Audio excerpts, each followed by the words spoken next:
आदाब, जय हिंद, जय भारत। मैं मोहम्मद तौफीक BTS news and TV channel में आपका इस्तकबाल करता हूं। आइए देखते हैं आज की ताज़ा खबर।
स्वागतम करा जी।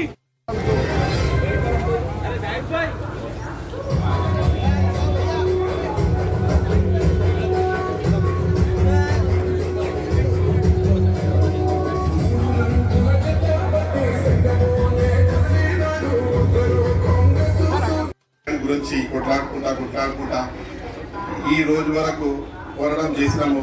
కానీ మా సిఐ సార్ వచ్చి మమ్మల్ని ఇక్కడ ఇంకా సార్ కాంగ్రెస్ గవర్నమెంట్ వచ్చినప్పటి నుంచి మాకి కొంచెం ప్రాబ్లం ఉంది అంటే నిన్న ట్రాన్స్పోర్ట్ మినిస్టర్ గారు మమ్మల్ని ఇంటికి పిలిచి చాలా విషయాలు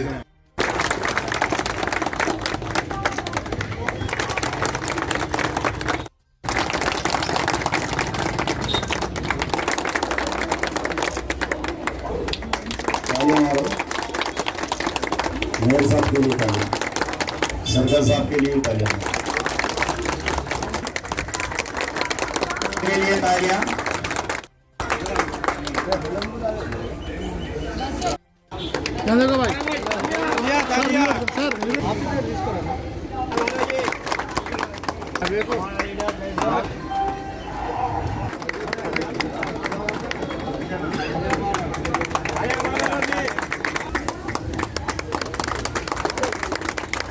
सीएम साहब ने शेख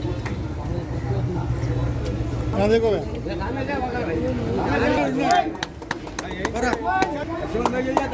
श्याम कुमार फोटो ना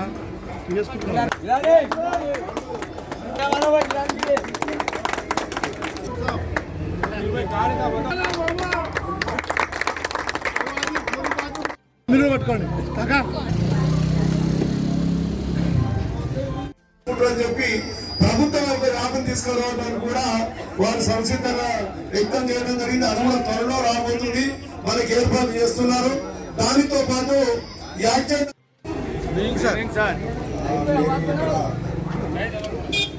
అందరూ కూడా ఒక డిసిప్లిన్ గా ఉండి ఆటోలు పార్కింగ్ విషయంలో ఎటువంటి ప్రాబ్లం రాకుండా చూసుకోవాలి. ఇక్కడ ఆటోలు కూడా స్ట్రైట్ గా పెట్టకుండా ఇట్లా ఈ వేలో మీరు చూపించారు ఆల్రెడీ, మీకు ఆ వేలో పెట్టుకుంటే బాగుంటుంది. అలాగే మీరు అందరూ ఆటో డ్రైవర్లు అందరూ కూడా యూనిఫామ్ వేసుకోవాలి. యూనిఫామ్ వేసుకునే ఇది రైల్వే స్టేషన్ చాలా హెవీగా బిజీగా ఉన్నటువంటి రైల్వే స్టేషన్ కాబట్టి ఎక్కడ కూడా మీరు రోడ్ల మీద అసలు ఆపకూడదు. Rules and regulations, traffic rules and regulations పాటించి ఎవరికి అభ్యంతరం లేకుండా, ఎక్కడ అబ్స్ట్రక్షన్ లేకుండా మీరు మీ ప్యాసింజర్స్ తీసుకొని స్ట్రైట్గా వెళ్ళిపోవాలి. ఇక్కడ స్టార్ట్ అయిన వాళ్ళు సీదా వెళ్ళిపోవాలి. అక్కడ ఆల్ఫా ముందు ఆపడం, రోడ్డు మీద జామ్ కావడం, అప్పుడే ఎక్కువ రైలు వస్తుంటాయి, ప్యాసింజర్స్ దిగుతుంటారు, వాళ్ళకి ఇబ్బంది పెట్టద్దు. ఎట్టి పరిస్థితుల్లో మీరు పెడస్ట్రియన్స్ ఉంటారు, వాళ్ళు పోయేటట్టు చూసుకోవాలి. ఎక్కడ కూడా మీరు ఆపినట్టయితే మీకు అవతల సైడు బస్సులు కూడా ఉండడం జరిగింది. బస్సులు టర్న్ కావు, మీరు పోయి ఆ రోడ్ల మీద పెట్టినట్లయితే బస్సులు టర్న్ కాకపోవడం వల్ల దాన్ని కూడా అబ్స్ట్రక్షన్ కారణమైందని మీరందరూ. కాబట్టి అలా కాకుండా చూసుకోవాల్సిన బాధ్యత మీ పైనే ఉంటుంది. మీరందరూ కూడా యూనిఫామ్ వేసుకోవాలి. యూనిఫామ్ అనేది ఆటో డ్రైవర్లకు కంపల్సరీ మ్యాండేటరీ. అది యూనిఫామ్ లేకపోతే కేసులు కొట్టడం జరుగుతుంది. ఎందుకు అంటే పబ్లిక్ మిమ్మల్ని ప్యాసింజర్స్ నమ్మాలి అంటే యూనిఫామ్ ఉంటే ఒక డిసిప్లిన్గా ఉంటుంది, అందరూ పబ్లిక్ నమ్ముతారు. మీకు ఆ యూనిఫామ్ అనేది లేకపోతే ఆ డిసిప్లిన్ లేక వచ్చే ప్యాసింజర్ కూడా కూర్చోవాలంటే అనుమానపడతారు. సపోజ్ ఎవరైనా లేడీస్ ఉన్నారంటే ఎక్కాలంటే కూడా అవనమ్మకం వస్తుంది. కాబట్టి అలాంటిది లేకుండా మీరు అందరూ డిసిప్లిన్గా ఒక యూనిఫామ్ ఉన్నట్లయితే ప్యాసింజర్స్ ఎక్కడము మీకు కూడా రోజువారీ సంపాదన రావడం జరుగుతుంది. కాబట్టి అందరూ డిసిప్లిన్గా ఉండాలని ఈ సందర్భంగా మీ అందరినీ కోరుకుంటున్నాను. మేయర్ గారు, అదేవిధంగా మా నాయకులు ప్రీతం నాయకులు శోభన్ రెడ్డి గారు, సిలి గారు, మరి మిత్రులారా, మనకు గ్రామంలో చాలా అనేకమైన సమస్యలున్నా గత ప్రభుత్వం చేయకపోయినా కాంగ్రెస్ పార్టీ అధికారంలోకి వచ్చిన తర్వాత మనం అనేక సార్లుగా వారికి విజ్ఞప్తి చేస్తే నిన్ననే మేము 3 నెలల సంది అడుగుతున్న ప్రభుత్వం నిన్న పొన్నం ప్రభాకర్ గారు రవాణా శాఖ మంత్రి గారి నిలయంలో రాత్రి మంచిర్యాలలో 10 గంటల వరకు చర్చలు జరిగాయి. వారు సానుకూలంగా స్పందించి 30 సంవత్సరాల సంది మనం పోరాటం చేస్తున్న డ్రైవర్లకి అదేంటంటే ఏదైనా యాక్సిడెంట్ అయినా లేకపోతే ఎవరైనా చనిపోయినా కూడా ఎలాంటి సంక్షేమ ఫలాలు లేకుండే సంక్షేమ బోర్డు ఏర్పాటు చేయడానికి వారు సుముఖత వ్యక్తం చేయడం జరిగింది. ఆ ఏర్పాట్లు కూడా రాష్ట్ర రవాణా శాఖ కమిషనర్ గారితో లేబర్ కమిషనర్ గారితో కమిటీ చేసి ఏ రకంగా దీన్ని ఇంప్లిమెంటేషన్ చేయడం.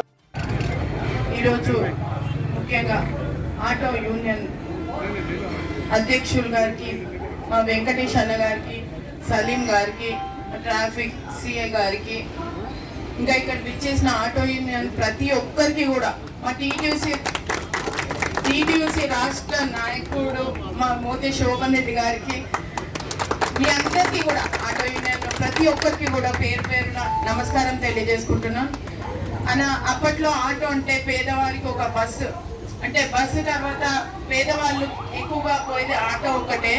కానీ ఇప్పుడు నిజంగా అంటే ప్రభుత్వం వచ్చిన తర్వాత మీ ప్రాబ్లమ్స్ మీకు ఉండొచ్చు, కానీ అది కూడా మహిళల కోసం ఏర్పాటు చేయడం జరిగింది. కాబట్టి మీకు ఎలాంటి ఇబ్బంది జరగకుండా మీరు నిన్ననే పొన్నం మినిస్టర్ గారిని కలవడం జరిగింది, పొన్నం ప్రభాకర్ గారిని.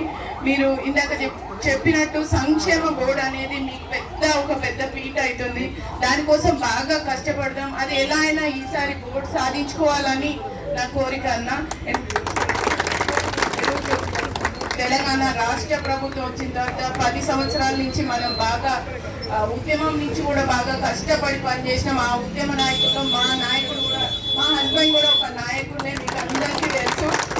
మా సికింద్రాబాద్ ఆటో యూనియన్ అన్న, మా చిల్కలగూడ, రామంతపూర్, అటు నాచారం అందరు కూడా ఆటో యూనియన్ అందరు కూడా మాకు చాలా దగ్గర బంధువు మిత్రులతో చాలా అభిమానంతో మా మీద చాలా అభిమానం చూపిస్తుంటారు. నిజంగా మీకు కొన్ని కష్టాలు చాలా ఉన్నప్పటికీ ట్రాఫిక్ విషయంలో కానీ, మీకు ఆటో యూనియన్ కొన్ని పెనాల్టీలు కానీ, మీ మీద ఎవరైతే పోలీసులు కానీ గవర్నమెంట్ కానీ ఏదైనా మంచి చర్యలు తీసుకోవాలని చెప్పి ఫస్ట్ ప్రిఫరెన్స్ ఆటో వాళ్ళకే మంచి ప్రిఫరెన్స్ ఇవ్వాలని చెప్పి నేను కోరుకుంటున్నాను. ఎందుకంటే ప్రతి ఒక్కరికి కారు ఉండదు, ప్రతి ఒక్కరికి 2 వీలర్స్ లేని వాళ్ళు, ఆటోలు కార్లు లేని వాళ్ళు చాలా మంది ఎన్నో ఇబ్బందులు పడుతుంటారు. మీకు ఆటో నడిపితే కానీ జీవన ఉపాధి లేదనేది మా ఆలోచన.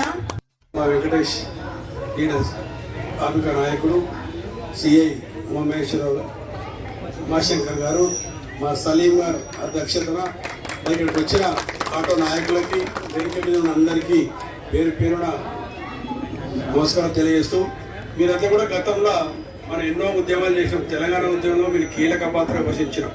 మనం అప్పటి నుంచి కూడా కొట్లాడుతున్నాం. మన సంక్షేమ పోగొట్టు కావాలి మనకు ఆటో యూనియన్.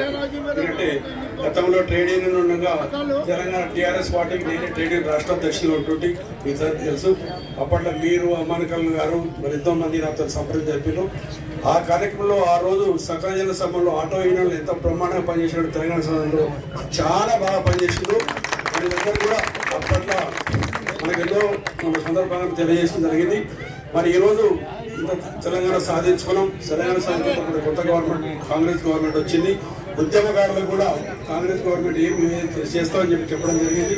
వారు కూడా సంక్షేమం కానీ అన్ని అమలు అన్ని పథకాలు అన్ని పథకాలు కూడా మీకు డబుల్ బెడ్రూమ్ కానీ రేషన్ కార్డులు కానీ ఇవన్నీ కూడా ఇవ్వడం మీకు పెట్టింది. ప్రత్యేకంగా తెలంగాణ ఆటో కార్మికులు ఇలా చాలా దీనస్థితిలో ఉన్నారు. ఎందుకంటే అన్ని ట్రాఫిక్ బాగా పెరిగిపోయింది. ఎందుకంటే పోలీసు వాళ్ళ రూల్స్ ప్రకారం వాళ్ళు చేసుకుంటూ ట్రాఫిక్ క్రమశిక్షణ ఉండి మరి ఆటోలు అందరూ సమర్థంగా వెళ్తే వాళ్ళకు ఒక నిర్ణీతమైన రేట్ ప్రకటించి ఆ రేట్ ప్రకారం వాళ్ళు లైన్ వెళ్తే అందరూ కూడా అవకాశాలు దొరుకుతాయి. బ్రహ్మాండంగా ముందు పోతాం. ఏ సమస్య ఇప్పుడు ఇంతకుముందే సంక్షేమ కూడా మాత్రం డెఫినెట్గా ఆల్రెడీ పొన్నం ప్రభాకర్ గారితో మరి సీఎం గారితో మేము మాట్లాడడం జరిగింది. డెఫినెట్గా ఈసారి మనకు అవకాశం దొరుకుతుంది. డెఫినెట్గా ఈసారి మీటర్ ఛార్జీలు మీరు అడిగే మీటర్ ఛార్జీలు ఉన్నాయి.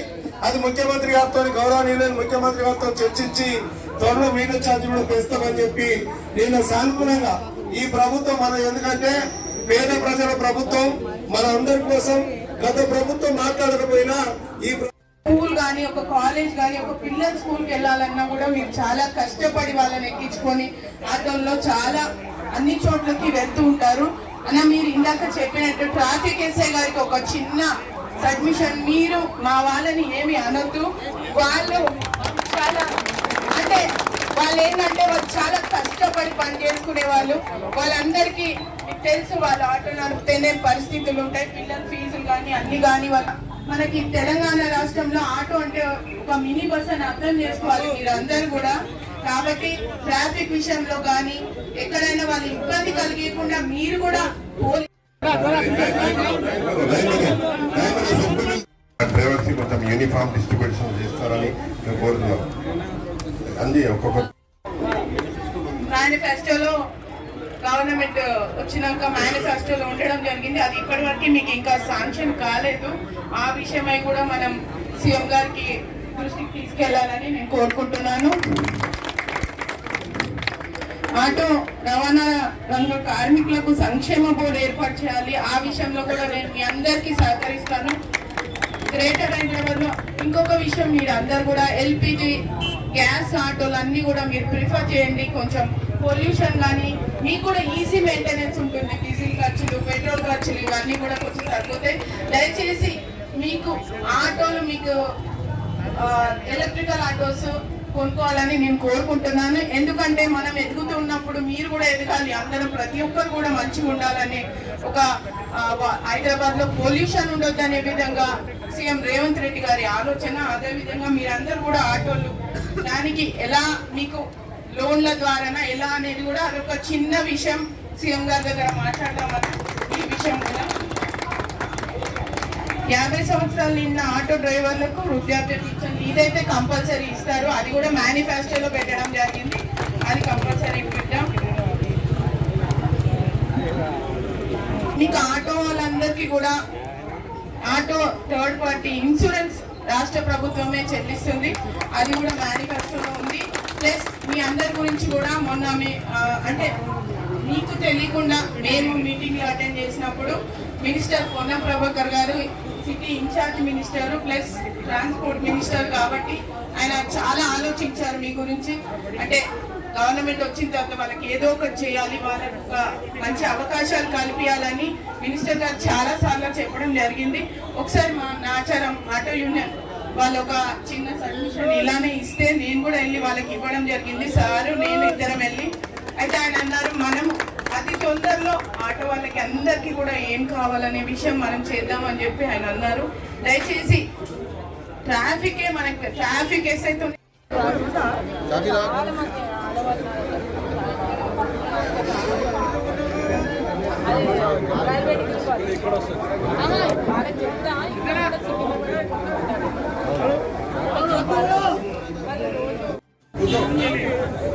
भाई भाई आईडी कार्ड बताओ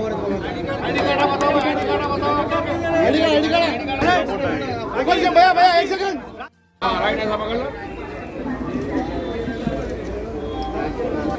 ओके मैं बोल रहा हूँ अगर स्टेशन अगर नया बना तो पैसेंजर थोड़ी नहीं आता नया, पैसेंजर तो आने का है ना. पैसेंजर आया तो ऑटो जरूरी है. तो ऑटो अब नहीं है तो ऑटो स्टैंड नहीं. तो आप लोग फिक्र करने की जरूरत नहीं है. मैं ड्राइवर भाइयों को ये हिम्मत दिला रहा हूँ कि जब तक स्टेशन है जब तक ऑटो स्टैंड कंपलसरी रहेगा और मैं आप लोगों के साथ हूँ. आप लोग मेरे साथ मैं बोल रहा हूँ अगर स्टेशन अगर नया बना तो पैसेंजर थोड़ी नहीं आता नया, पैसेंजर तो आने का ही है ना। पैसेंजर आया तो ऑटो जरूरी है, तो ऑटो हम नहीं है तो ऑटो स्टैंड नहीं, तो आप लोग फिक्र करने की जरूरत नहीं है। मैं ड्राइवर भाइयों को ये हिम्मत दिला रहा हूँ कि जब तक स्टेशन है जब तक ऑटो स्टैंड कंपलसरी रहेगा और मैं आप लोगों के साथ हूँ, आप लोग मेरे साथ हैं।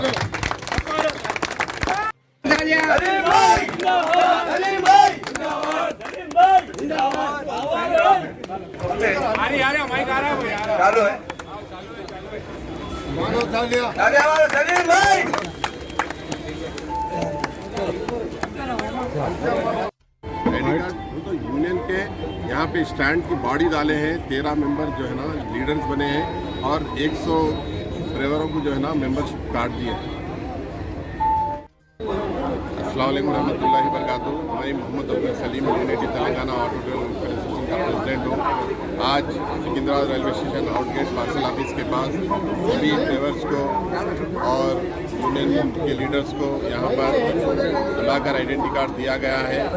डिप्टी मेयर श्रीलता शोभन बाबू शोभन रेड्डी साहब के क़यादत में सबको आइडेंटिटी कार्ड दिया गया है और ड्राइवर्स को यूनिफॉर्म दिया गया है और यहाँ के स्टैंड के लीडर्स को कमेटी डालकर उनको आइडेंटिटी कार्ड दिया गया है।